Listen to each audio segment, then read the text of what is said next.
What is Dr. Crusher's phobia? A, spiders. B, heights. C, performing. Or D, snakes. I'm going to say something that is going to blow your mind, Greg. Here comes my cat. Welcome to A Piece of the Action. I'm Micah. I'm Eric. And I'm Greg. And today we are going to be looking at Hands in the Sea. After much ado, we're finally getting around to it. 2016, Daniel Berger was the designer, two-player game. And let's go ahead and get into it. Greg, maybe you can start us off with a little bit of a review of how you play. This is a war game about the First Punic War. I'm sure this is going to come up multiple times in this review, but if you've played A Few Acres of Snow, this is kind of a reiteration of that. They took that system and they've added some new elements to it to represent the First Punic War, and that's what we have here. But the basic way that it plays is this marries a war game with deck building, and that's kind of the main gimmick of this game, or the main rule of this game. Is you start with the deck building part is very much like a regular deck building. You start with a little thin deck, and over the course of the game, you buy new cards, you add them to your deck, and you put those in the discard pile.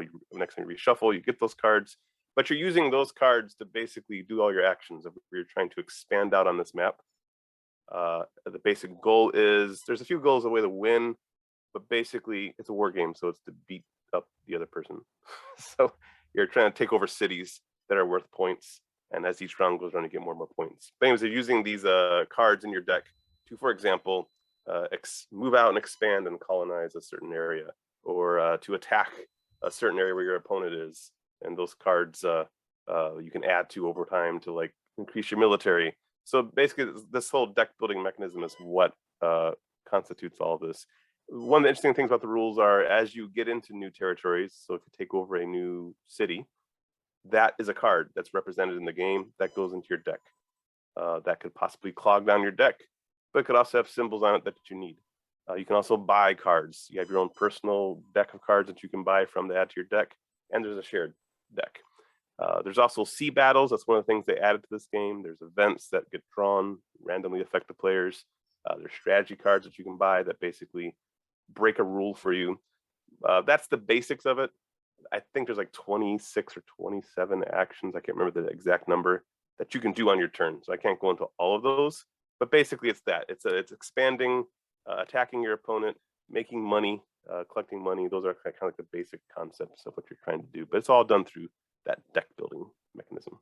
So let's talk a little then about the theme. Eric, now I'm kind of curious because Eric, you're the big theme guy, and A Few Acres of Snow was number 6 on your top 10 of all time list. So I'm curious to hear what you have to say about the theme as far as it goes in this iteration with Hands in the Sea. Yeah, it's been a long time coming for this. It's been a while since we've been able to get a video out, and if you recall, I talked about how excited I was for this game because, as has been explained, Few Acres is one of my favorite games of all time, and I like the theme in this better. So A Few Acres of Snow, I'm not, I don't know much about that time in history, but I really kind of like the Carthaginian-Roman conflicts, the 3 Punic Wars, and the huge shift that had in the direction that the world went. It's very interesting to see how those conflicts shaped the world to come. Basically, the First Punic War had to do with Carthage, who were they were down in northern Africa, and their empire was known for their seafaring prowess and their money. They were very wealthy, and the Romans were kind of the up and comers, and so it's about that conflict and how eventually Carthage fell. But of course, it's a board game, so that might not be the outcome. I think it pulls it off really well. I think that I was very pleased with the way the few acres of snow mechanisms were able to be fused into a different time period. So overall, I think that that it was very good. It's we'll get into this in some more specifics in the good and the bad. Not everything. I don't think everything translates as well, or maybe it translates too well. Okay. So it's very map based. So the difference in the map, where you're looking at Italy and Sicily, Corsica, and a little bit of Africa, that those points of connection change everything when it comes to the way the game plays out. Versus, you got Canada and what would be the United States eventually. So that area is much more connected, whereas this has almost like more roots to take, and so it changes. And I don't want to get into the way it plays the priorities yet, but it changes the way it feels. It changes the way the game plays, and that is both thematically appropriate, but potentially problematic in the way the game unfolds in the actual play of it, if that makes any sense. Mm-hmm. Okay, so I guess this is kind of seems like it goes along the lines of with Few Acres of Snow and several other games that we've come across. Just in terms of, I guess this falls into talking about the theme. Could I learn history from this game? Is it well enough done that would be a benefit to it, or is it too loose? It's pretty loose. I wouldn't recommend trying to learn history from almost any board game. I mean, maybe Twilight Struggle, maybe Imperial Struggle, but even then, I think the joy of board games is being able to rewrite history a little bit. And so with this, Carthage lost historically, but you can win in this. And so on a high level, though, I think you might be right. You might be onto something. On a high level, when you play Carthage, you feel like you have mastery of the seas. You feel like you have more money than Rome. And so on a very high level and very broad strokes, it certainly gives you the feeling of the historical conflict. Okay. Well, and that brings us into the next thing we talk about, which would be the feel of play. So I guess we can just go right into that. Maybe Eric, if you want to, I don't know if you have anything more to say in that direction, and then we can go to Greg. How does it feel to play? Anything else you want to bring out? No, I think that kind of sums up the way it feels to me. It feels a lot like A Few Acres of Snow, but it does feel more. It feels more linear to me. It feels more like a it almost feels like, now I haven't played many of these because I'm not a video game aficionado, but the League of Legends style, what do they call that, the Dota, where you've got three, is that MOBA? The MOBAs, thank you. Yeah. It's this version of the game, the Hands in the Sea, almost feels like that. Like you've got three different avenues you need to worry about, and they all have to be strong. So that's kind of how it feels. Okay. Greg, what about you? Feel of play? Yeah, I don't know if I'm disagreeing with Eric here, but but that is an interesting question you asked about, can you learn from the game? And that kind of, with the feel of play compared to, and we're going to compare things to A Few Acres because that was one of our favorite games. But I always felt Few Acres of Snow was interesting in how it was almost in the middle to me between what a war game is and what a strategy game is. Like I always thought it was very perfectly balanced. Like you could go in and play a complete like a strategy game and enjoy it without knowing anything about the history. Or you could go in and play it as a war game and also get enjoyment out of it. And it's kind of like in the middle on that. And the reason why that's important to me, and I think this is going to come up a few times in this review, is how I approach a strategy game is very different from how I approach a war game. And I feel this game takes what Fear is right in the middle. This gets more war game like. And for me, when you learn from a war game, I don't think you can go in and just like, I know nothing about this subject. Let me play this game and learn about this war. I think what war games are good for is an addition to studying about the subject. Like if I'm sitting here studying about the First Punic War, I feel like I could come in here and like try some of these things. Like, oh, okay, I get what this is conveying. okay, now I get the feeling of how the Carthaginians were, why they were so powerful at the sea and blah, blah, blah. Like, I feel that's the case with war games, is they help you read about in the books, and then you kind of get to play in that environment. And I do feel this game could enhance your learning of the First Punic War. Now, I don't think this is as educational as some maybe heavier, crunchier war games, but I do think that is there. But anyways, being that it's a war game, more a war game than a Few Acres, I do think there's a lot more random elements here, which we'll talk about. But in the feel of play too, I also think it's a very tight game. I do think all of your decisions matter, and just with that deck building aspect in general, there is kind of this slow moving war machine going on here. This was a long war in real life, so I think it kind of conveys that in the game itself. But those are the basics of the feel of play to me. Okay, very good. Let's go ahead. We'll move on into talking about priorities and strategies. Eric, why don't you start us off? What are some priorities and strategies that a new player might want to have in mind first time they play Hands in the Sea? Sure. This is a asymmetric war game, strategy game / deck builder. So there's going to be two sets of priorities here depending on which side you play. It's a two-player game, so one side plays Carthage, the other side plays Rome. I think Carthage has an advantage in this game, a slight one. I feel like they have better access because of they start with a navy, and Rome doesn't. Rome has to build theirs.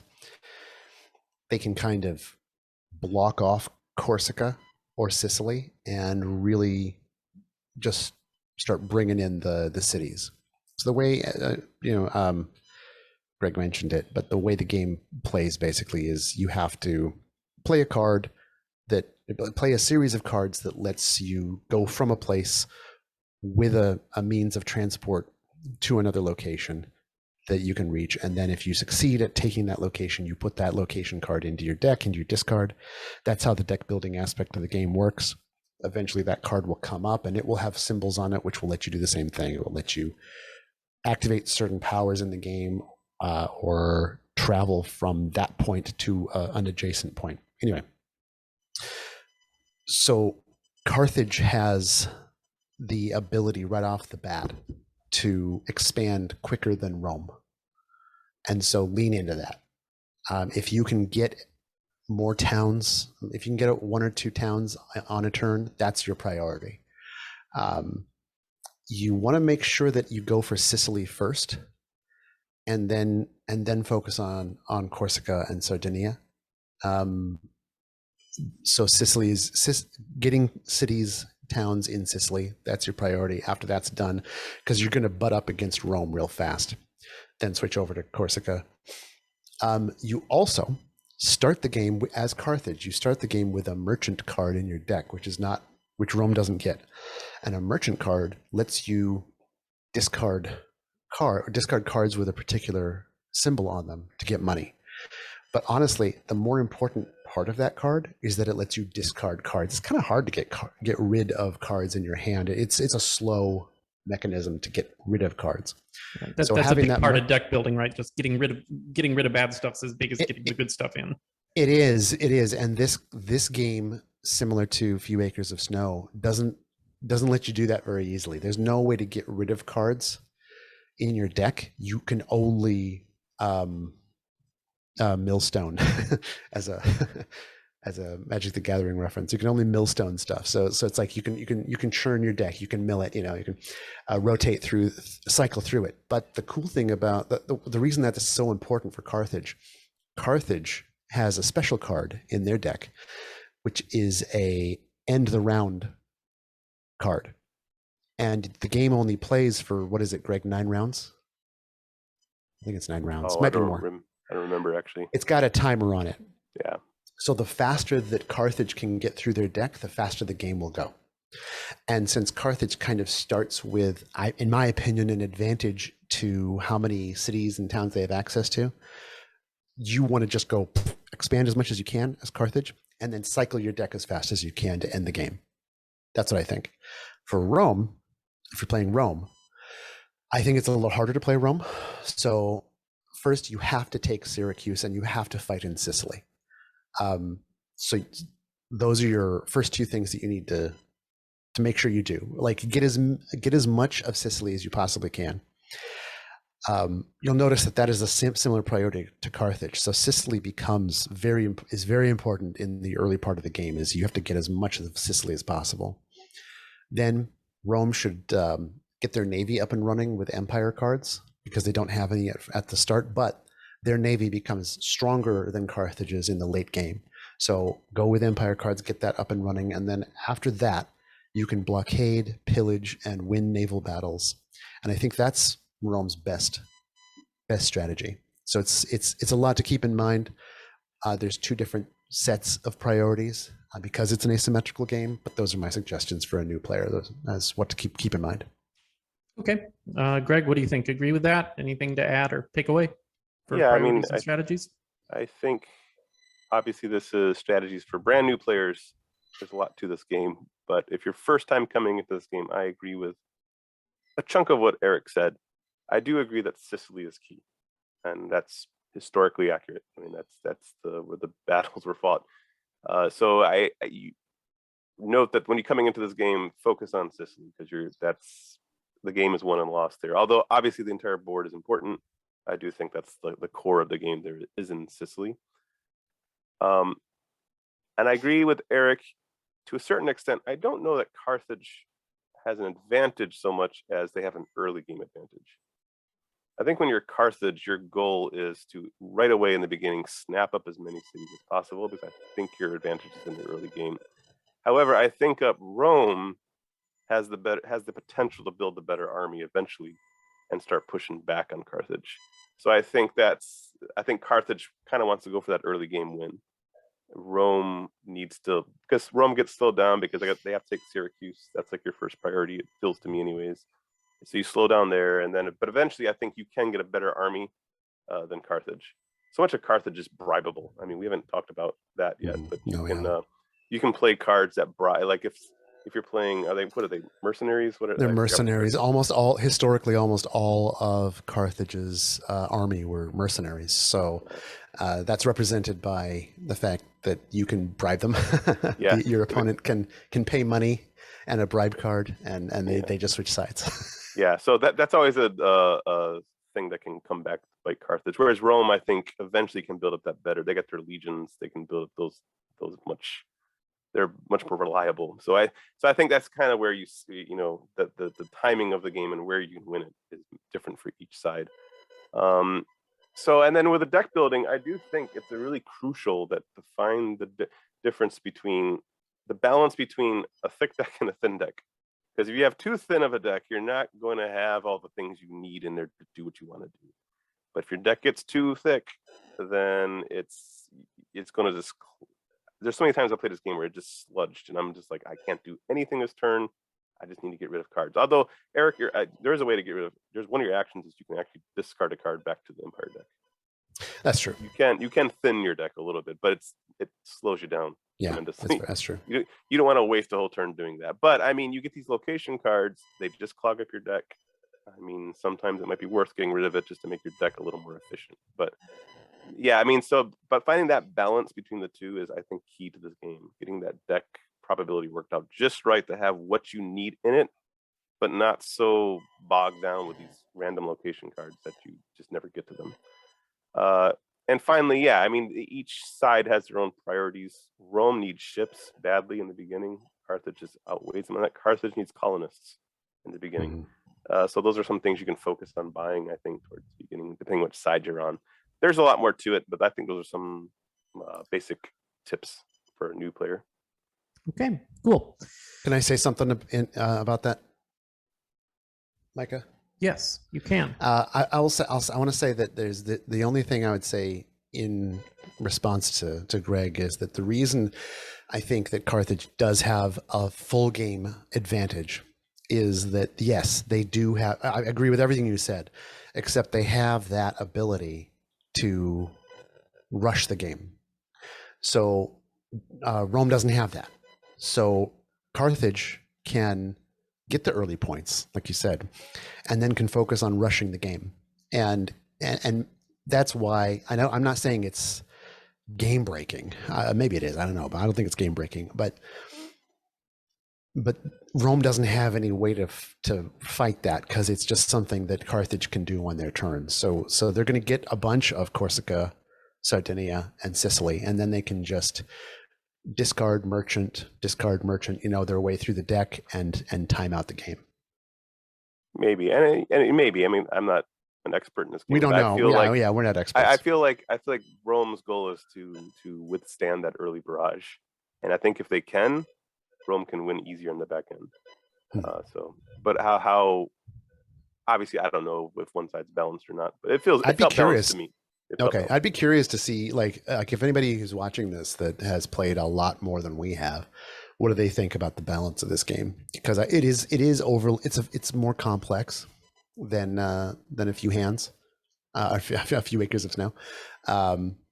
So I haven't solved this by any means. So what do you guys think about that? Okay, yeah, very good.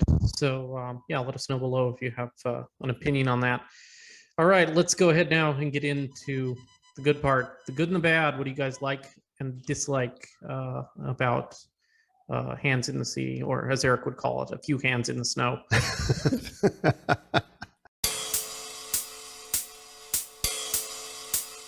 Eric, why don't you tell us first of all, what do you like about hands in the sea? So the first thing I like about it is the theme. I really like this period of time, and as we said at the outset, this game really nails the theme. I think that I don't know. I'm back and I'm reassessing what I said before about it's not a good way to learn history. I don't know. I don't think it's a good way to learn history. I think it's a good way to play with history, and you can pick stuff up as you go. The theme here is very strong, and I love that. I love feeling like I am a Carthaginian. The Carthage. I like to play Carthage. I don't know. I like to play the underdog, the guys who didn't win in the first place. The mechanics are very strong. This is why I like a few acres of snow so much, as the mechanics are really novel. The way that it meshes and fuses a war game with a deck builder is really elegant, very nice. Feels very good to play. But there's more here than there is in a few acres of snow. There's more mechanics. There's a whole sea angle that you have to worry about.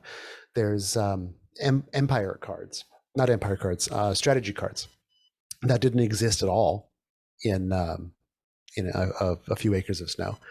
So that adds a whole nother thing. There's I'm trying to remember, what are the random elements in this, Greg?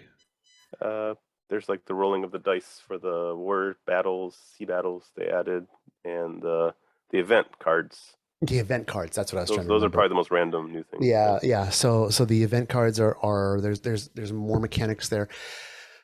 We're going to revisit this in the bad. However, I will say that if you have played out your copy of A Few Acres of Snow, this is totally in the same vein, keeps all the good stuff, and adds more to it. So there's more strategies, there's more to unpack here, and if you're interested in doing that in a good solid foundation of a game, then this is a great buy. Here comes my cat. Greg, what do you like about Hands in the Sea? I do think it has a lot of deep strategy going on here. I feel like now Eric and I played this a number of times, but every time I played it, I kind of like discovered a new layer to it. Or there'd be whole games we'd be playing and we'd be kind of like realize that we kind of ignored a certain section of the game. And then as soon as someone realizes that and says, oh, wait, I should do something over here and do this with the naval, or I should do something with bribery or something, then they start turning the tide of the war because the other player just kind of ignored it for a bit. I just think there's a lot of systems here that you can play around with. And I think each of them will show their worth the more games that you play. And so I want to put kind of like disclaimer up front. I honestly feel that if I sat down and focused on this game and played it 20 or 30 more times, my review of this would be very different. Because I think it's one of those kind of games that will reveal itself after you've played that many times. So note, this is from someone who's played it a handful of times, but how does it come across to a new person? But I love that about the game, that it's there. I can tell that there's just a lot going on in this game because there's so much to focus on here, even more than a few acres had. It's the adding of that bribery, the fact that there's now this whole naval battles, the supply lines that they put into here, the way that you collect money. I mean, that's kind of similar to a few acres, but all that's important. How's your income running?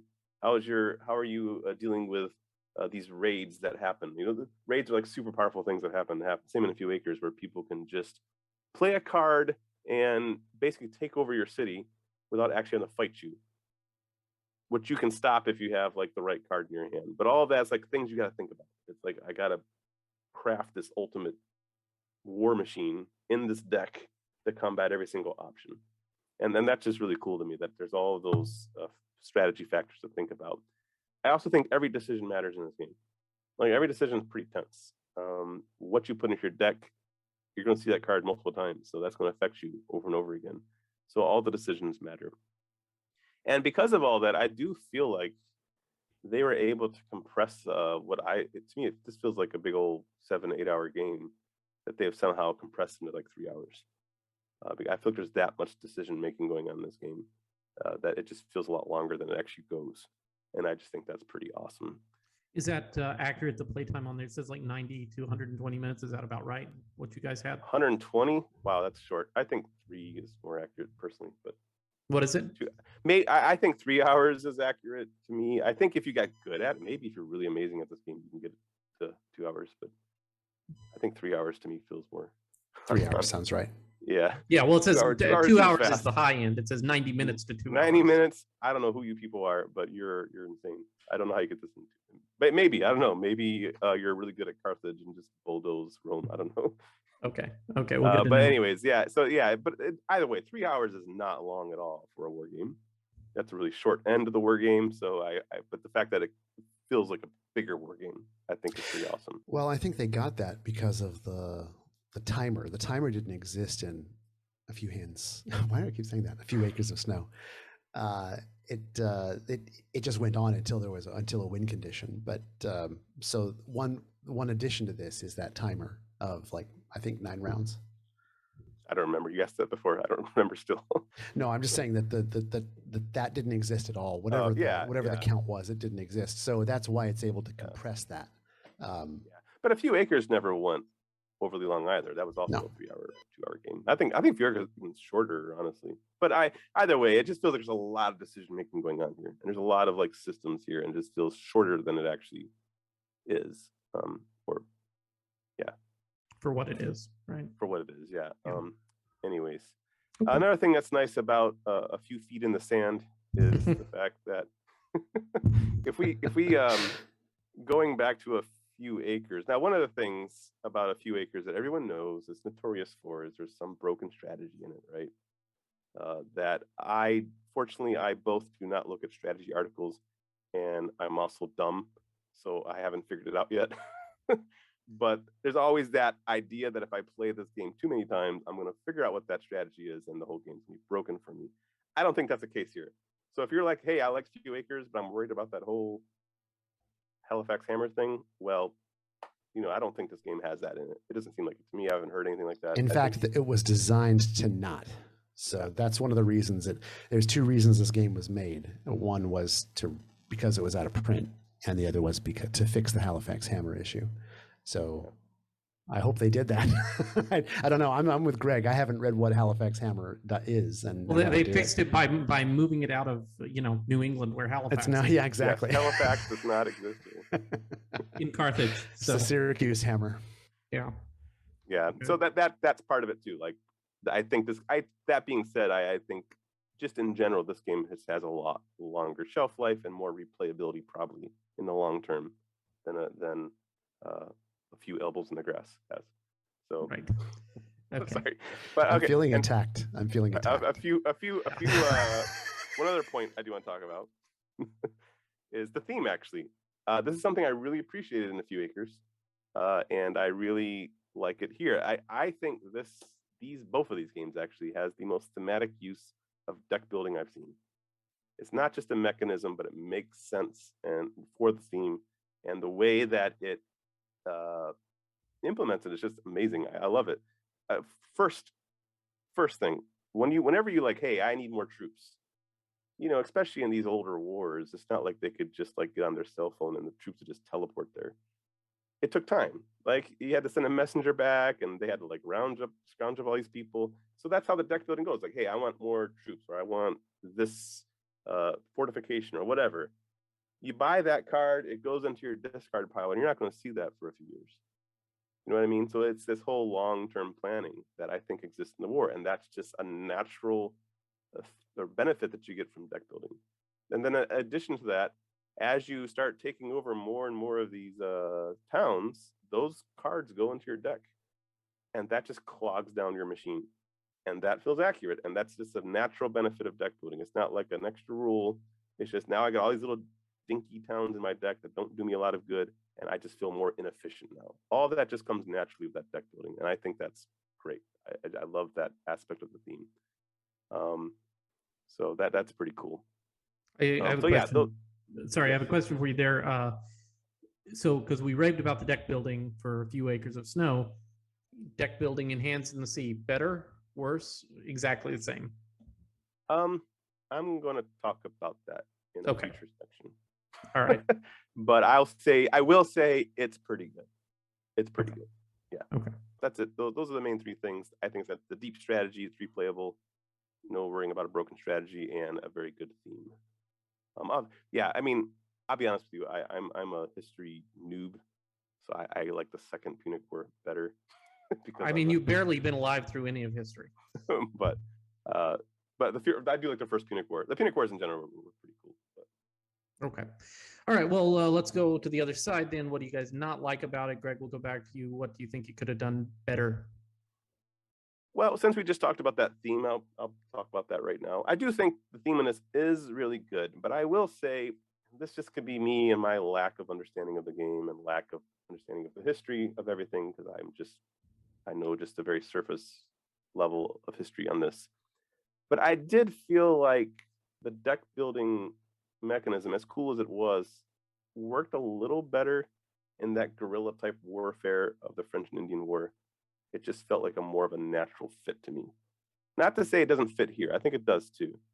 But to me, it almost felt like that was designed for this type of warfare. The way that using the Native Americans to do your raids, the way that you could do the way that you traveled down the networks and you had to go up rivers and things. I just felt like all of that kind of worked a little better and more soundly in A Few Acres. You mean thematically, right? So like thematically. Okay, yeah.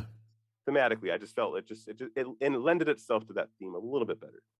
And I'm not saying it's bad here, but maybe because I played A Few Acres first, it's just the scenes are a little bit more obvious. Like I can see that it was pulled from that game to here, if that makes sense.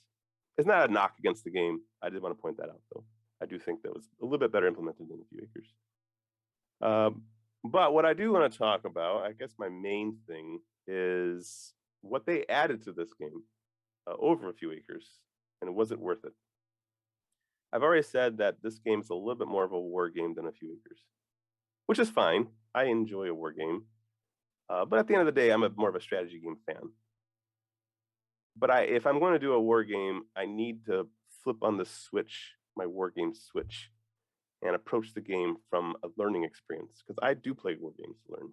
If I'm learning about a topic or I'm sitting down and learning about a moment in history, I love taking out a game and playing through those scenarios. It just solidifies that time period in my head. It just helps me see what are some of the decisions that they had to face back then. So I do play for that reason, and for the most part, I will completely forgive a war game for being super random or having these really ridiculous events because it's trying to portray that time period. But the thing about this game is it's just enough of a strategy game. I find I can't flip that war game switch on in my head, and I still approach it as a strategy game. And this might just be me, but that means that now this randomness that they've added over a few acres isn't quite something I wanted in my a few acres. And let me talk about what they added. So here's a few things that they added. Naval battles, right? Which are cool. I like that's another front of the war that you kind of got to be concerned with.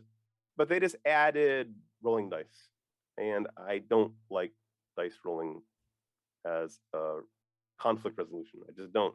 To me, it's the same as if I just like, hey, let's call up Fred on the phone. Hey, Fred, who wins, blue or red? Okay. It's just arbitrary. It's just 100% arbitrary. Whereas in the other parts of the game, when you fight a battle, you're dealing with the randomness of your deck, of course, but you built that deck and you're building it, you're going against the randomness of your opponent's deck. And he knows what's in his hand, so there's this whole, I'm playing with the player. I'm dealing with the randomness, but I'm still dealing with my own decisions. I just don't like dice rolling. And I know that's standard for war games, but it just felt like a little tacked on the side. Here's a naval thing, and hey, dice rolling. It's an easy way to resolve this conflict. Strategy cards they added. These are things that you can buy that just kind of like helps you break a rule. They're fine. I some of them, but again, this adds an element of randomness because some of these are going to benefit another side more than another. It's the Corvus card is pretty nice for the Roman player. If that comes up or not, who knows? Because it's not like I have my own event cards. It's like what ones come up will, depending on, might affect the other side. And then finally, there's that was strategy cards. Then the last one they added was event cards. And these are the ones you kind of turn over at the beginning of a turn. You just do what it says. I mean, okay, I guess it's fine. I'm not a big fan of this mechanism where you just turn over a thing and hey, bad things happen to somebody. And you roll a die and it affects one side or the other when you roll the die, which is fine. But if you roll that die and you end up like affecting the same side over and over and over again, it's just not going to feel good. There's one card in there that like just destroys your entire fleet or something like that, which is, I think, ridiculous. It's fine and maybe it's thematic, but when you're approaching it from a strategy perspective, it just can get frustrating when it's just this arbitrary event just come and just like knock. It's like I'm out here playing chess with Eric, and every now and again someone just comes off the sideline and punches me in the face. It's like, why? What's this? I don't think it's just why. What does this have to do with anything? So I get it's all part of the theme. And normally with a war game, I can not worry about all that. But I play High Frontier. I love the roles in that. It's great. My ship blows up. I don't know. It's really thematic. But for some reason, this doesn't go war game quite enough for me to just overlook that randomness that was added. And maybe because I played a few acres first, and I've seen what the system looks at its core. And the pieces that they added was, here's a nice, cool strategy system that's very elegant, and here's put some layers of randomness on top. And it's fine. I'm not gonna it doesn't make me hate the game, but I don't necessarily like the things that they added. So that just adds on top of the normal randomness of the game, which is making sure you have the right cards at the right time. Someone raids my village. Well, hey, do I have the card that prevents it? Nope, I don't have it this time. All that's random too, but it's just more on top of that. So yeah, I'm going to rail on the randomness a little bit. The last thing I want to talk about is this game is focused on Sicily. While historically accurate, that's fine. Again, I can forgive it because it's trying to do the theme. It does feel like you got this big old map and you're kind of zoomed in on this little tiny section. And it just feels a little smaller than I think it needed to be. I just feel like there's whole sections of the map. I'm like, why do they even exist? I don't know. And maybe that's, again, I'm not good enough to actually take advantage of the rest of the map. And obviously the rest, Sardinia and all that matters, but it does feel so focused on that little tiny island that I felt a little claustrophobic at times down there. But yeah, that's it. That's my bad. Okay. Eric, what about yours? What do you not like about Hands in the Sea? Could have done better. So I don't have a huge problem with the randomness. I do feel that it's first off, I'm much more okay with randomness in games than Greg is in general. I mean, you're also more okay with people punching him in the face when you guys play chess. That's right. Yeah, yeah. Which I think that's a valid way to win. Right. But it is, some stuff is too random. Like I think the last game we played, we actually took that card out of the game that destroys the fleet because that's game over. In a war game, I feel like this game is enough of a war game where that element of randomness plays a role. And then the role it plays is like, okay, a tsunami comes in and destroys the fleet. That's what happened in history. I mean, it could happen again. So like I think it's enough of a war game to merit it. But that's the war, and then there's the game part, and we want to play a game. Some of the event cards, I think you just need to take them out of the deck if you want to play a game, because it could end um, midway through. Greg mentioned the importance of Sicily and how that was kind of a downside. I think I'm going to agree with him on what he said about how he just doesn't understand the game enough because I don't either. No, that's probably No, it.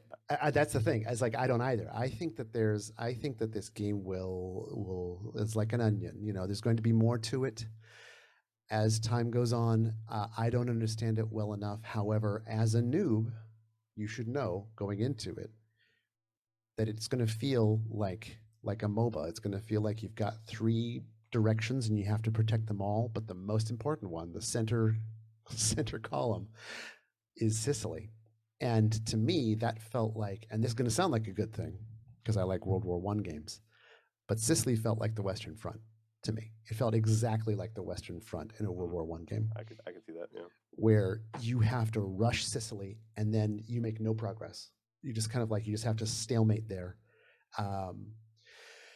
So it's interesting.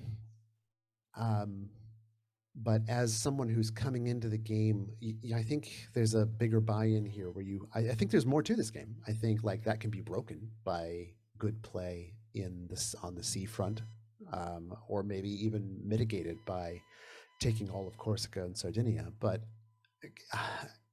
I don't know that for sure. So there's that element. It feels very limiting at first.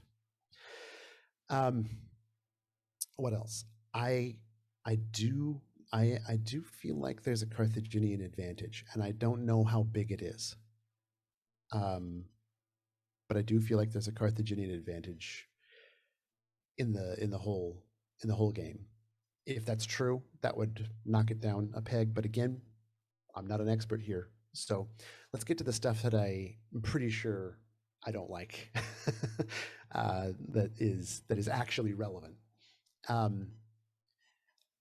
When comparing this, which inevitably you have to do, to whatever that other game is called, I feel like that game brings something pure and aesthetically pleasing and thematically completely syncs up with the theme of that war in A Few Acres of Snow. Here, I feel like the stuff that was added, I just don't need it and I don't want it necessarily. It does add more elements, and like I said, I listed the new stuff in the good too, because hey, if you've played out your on a Few Acres of Snow, there's a lot more to learn here, which is great. But for me, I think that A Few Acres of Snow is the better game. I want to talk a little bit about raids as well. Raids, buying raid cards, I feel is it's a Cold War mechanic. It is a mutually assured destruction kind of thing where that's not right. Cold War is better. You have to, once somebody starts buying raid cards, you have to buy raid cards in response. I don't like that limitation. I would prefer that there be some parallel strategies to combat the concept of raids. But once a person starts buying raids, I didn't mention this in the priorities, but I should have. Buying raid cards is it's more important than getting prepped for an actual battle. because raid cards are so instant. So there's that. And finally, I'm not a huge fan of the components in this game. I think they look a little too, they're very sturdy. Yeah, almost too sturdy. They're really, really thick cardboard, but it has that look to it that is kind of homemade. Not a big deal, but just something that kind of threw me a little bit. That it on the good side, there is two sides to the board. One which is has kind of a topographical map look, and another which you can flip over, which is just like real primary colors. So if you're having a hard time distinguishing, that's good. But the look of the components overall, while not as bad in my opinion as say Terraforming Mars, it left me wanting a little finer polish on it. So that's it. That's my bet. Okay, well, let's go ahead and wrap everything up then. Want to get then your final thoughts on the game. Anything else you want to say about it you haven't said? What do you rate it? And does it need to go on the 10 or the 25 game shelf? Let's hear from you, Eric. So it's probably sounded like I'm going to bomb this game because there was several things that I mentioned in the bad, but so many of them are kind of good at the same time. I don't want people to come away from this thinking that I don't like the game. I give it an 8, which is really, really good for me. The game is very engaging. Other people's turns are very interesting. It gives you a lot of choices, almost more choices than I think are necessary sometimes. I think it takes away, there's not, because of the raid cards, I never feel it does. You can get a good like combo off, and you can kind of win a cool battle. But I feel like it could improve a little bit in the high five factor. I never feel like I've really just knocked one out of the park. And then is the game attractive? The picture aspect, not so much. So I would say that this game is for people who really enjoy A Few Acres of Snow, but feel like they want more mechanics and more things to unpack. In that case, I would say it's definitely worth finding a copy. But if you have a choice between the two, I would always recommend A Few Acres of Snow. Okay, and shelf, or you guys want to talk about shelf after Greg goes? Yeah, let's. I want to hear what Greg has to say. Okay, Greg, what do you think? Final thoughts, rating, shelf. Yeah, it's I am pretty close to what Eric 7.5. I give it, which means this is a game that I would almost always be willing to play. In fact, I'd like to play it more because I do think there's so much of this game yet to open up to me. I do think I mean, I still enjoy A Few Acres more. However, I think this is more replayable, right? I do think, especially since it's got that broken strategy, I think there's a time where that's going to fizzle out. So that's the primary thing in this game. It's got a lot of strategy, so therefore I would like to keep on playing it more. I think there is room for this to go up for me, but at its current rate, I give it a 7.5. I do think they added some random elements to the game that I'm not a huge fan of, and I know the Grognards are going to come after me on that because this is their war game, but it's just how I feel on it. It's just because only because I've seen that core and how beautiful and elegant A Few Acres was, that now I just see all this kind of like, I don't know, all these systems that just seem a little like they don't match. You're always talking about you're worried about people coming after you, Greg. I got to worry about your social media presence. Like I've never had a single person talk to me about this this channel at all. Fortunately, nobody knows. Greg is much more offensive. That's right. I am more offensive, but I feel like nobody knows we exist right now. But when we blow up, that's right. Start scanning these videos. Like, oh, what thing did they say in the past? Oh, Greg said this game was too random. He's not a true war gamer. Anyways, so yeah, that's it. It's a great game, a lot of strategy. I recommend it. If you're only going to play a game a few times get a few acres. If you want a game that's going to last you for a lot longer, then this is probably the better game. That's where it is. 7.5. I think it's a pretty good game. Can I say something about the shelf now? Yes, shelf. I'm going to say something that is going to blow your mind, Greg. Can you guess what it is? You want to replace Sekigahara? What? I don't know what. I want to replace Scythe. Wow. Okay. I didn't expect that. I think that there's enough game here. First off, it is a game that is that has a foundation that I really, really enjoy. Scythe is also an 8, maybe an 8.5 for me. This game is very close in my rating. And I think there's more to unpack here. I think I've kind of figured out Scythe. Okay. I love Scythe. I will always play Scythe, and I have a copy of it that is beautiful. But there's more here that I want to play this. I want to play this more because the few acres of snow is so good, and this adds stuff that I haven't fully figured out. What do you think about that? I mean, I like this much better than Scythe. So that one's easy to me. I guess my only concern, like from a personal perspective, I do prefer to play this game to Scythe. But I wasn't even thinking about this. I did not expect to change this 10-game shelf because I wasn't expecting that. The only thing I could think about is, do we need another 2-player game on this shelf? Because what do we have now? Go and Sekigahara. I'm fine. There's a lot of 2 games. You're right. But the other thing too is like, again, this shelf is meant to be like 2-player games to cover all of our playing needs. Depending whatever people come over, and I'm like, do I have another game that's going to fill that weight side of Scythe? Mm-hmm. It's so flexible. We can play a lot of players. It doesn't. It's not hard to learn.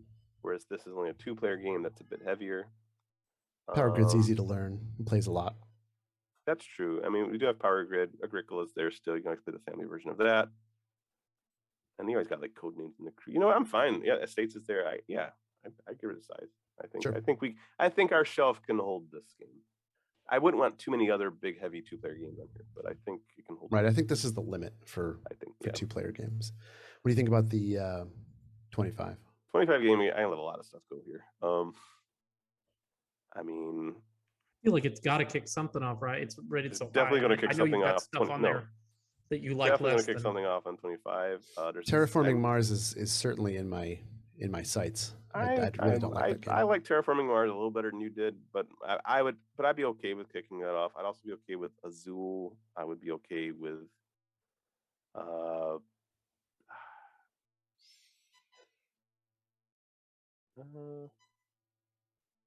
yeah, I would. Yeah, one of those. Azul or Terraforming Mars is fine with me.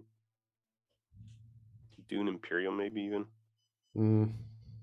Although, being the deck builder kind of style, that's actually a solid. What was my rating of Dune Imperium?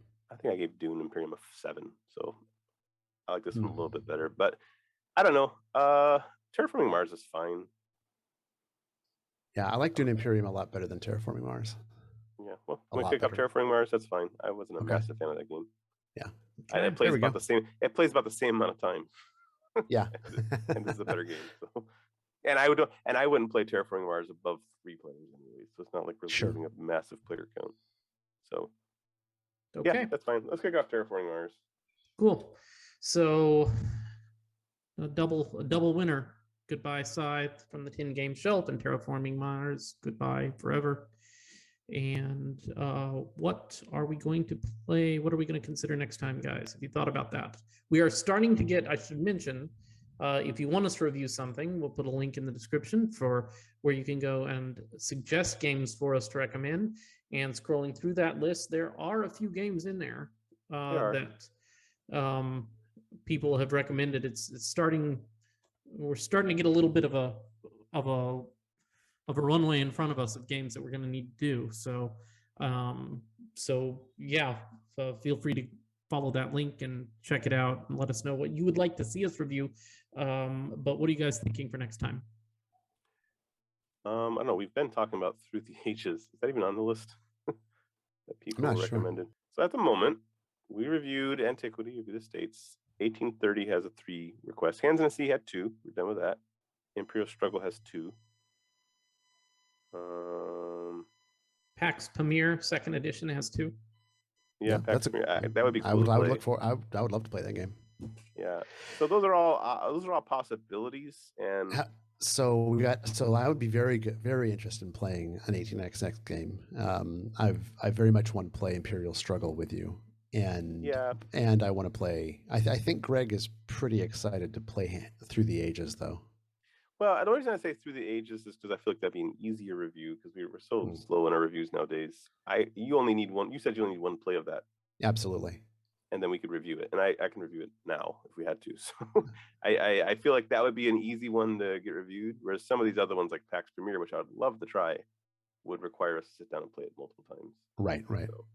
So, we'll definitely put some of these on our list here. Yeah, I think a short list should include all those. Yeah, of course. PAX Premiere would be one I definitely want to do. Tigers in Your Fates we could do. Does that have any votes to it? It is? As one vote. As one vote. And obviously, so 1830 is one that I do want to do. Obviously, I want to do an 18xx, but my plan on this, just FYI to the world, is I have the 1889 Kickstarter coming in. I'm waiting for that to come in. I think that would be a better introduction for Eric and that group. Just because it's shorter, it plays less people, and it looks better for you. I know you care about stuff like that. So, I do care about stuff like that. I think 1889 would be a good intro. So I'm kind of waiting on that. That's why we haven't done 1830 yet. Because that's just a bigger. So what you're saying, Greg, is sacrifice. you want to ignore the entirety of the internet who has voted I put on that our game channel. on the list. I put that game on the list. So. 1889 is close enough to 1830. I think it's a worthy substitute. So somebody else voted for it, though. It's true. We have 3 votes on it. Okay, so for next time, then Through the Ages, is that the decision? But I'm thinking Through the Ages is probably the earliest one we could do. The Great Zimbabwe is on here too, although I put that on there. That's one we could do. But I think Through the Ages would be probably the best bet for next game. Let's go with Through the Ages, and then we will. Then that'll give us a little bit of time to get some other plays of either 1830 or if his Kickstarter comes in, we can play the other one.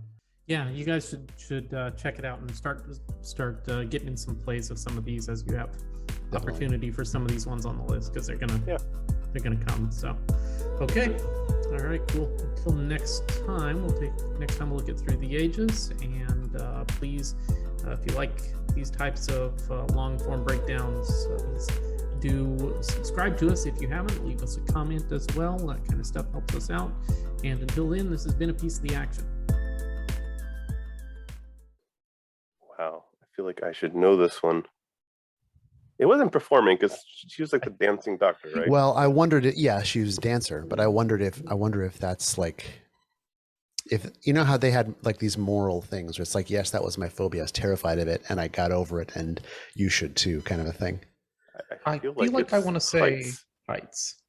That's what I feel like it is, but I have no episodic justification. Was this the Sub Rosa thing?